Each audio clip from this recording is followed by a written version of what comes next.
పవన్ కళ్యాణ్‌తో చిట్‌చాట్‌లో ఉన్న ఒక జర్నలిస్టు ఆయన మాటలని ఉన్నది ఉన్నట్లుగా ఇలా రికార్డ్ చేశారు. తన సినిమాను ప్రజలు ఎలా ఎంజాయ్ చేస్తున్నారో తెలుసుకోవాలని అందరికీ ఉంటుంది.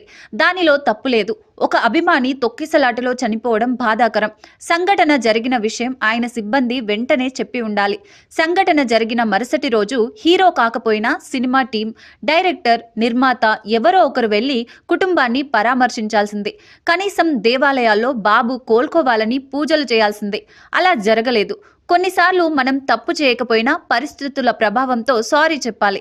నేను నా అభిమానులు బ్యానర్లు కడుతూ చనిపోయిన సంఘటనలో నేనే స్వయంగా వెళ్లి వాళ్ళను ఓదార్చాను. కొన్నిసార్లు తిట్లు కూడా తిన్నాను. పాపం అందరూ కలిసి అల్లు అర్జున్ని కార్నర్ చేసేశారు. ఇక్కడ సినిమా యూనిట్ మొత్తం బాధ్యత తీసుకోవాలి. అలా జరగకుండా కేవలం హీరోని మాత్రమే టార్గెట్ చేశారు. సినిమా నిర్మాతలు ఇంకా బాగా స్పందించాల్సి ఉంది. వెళ్లిపోయేటప్పుడు అల్లు అర్జున్ అభివాదం చేయకపోతే అది వేరేలా అర్థం చేసుకుంటారు. హీరోలు, రాజకీయ నాయకులు వెళ్లేటప్పుడు, వచ్చేటప్పుడు అభివాదం చేయడం సహజం.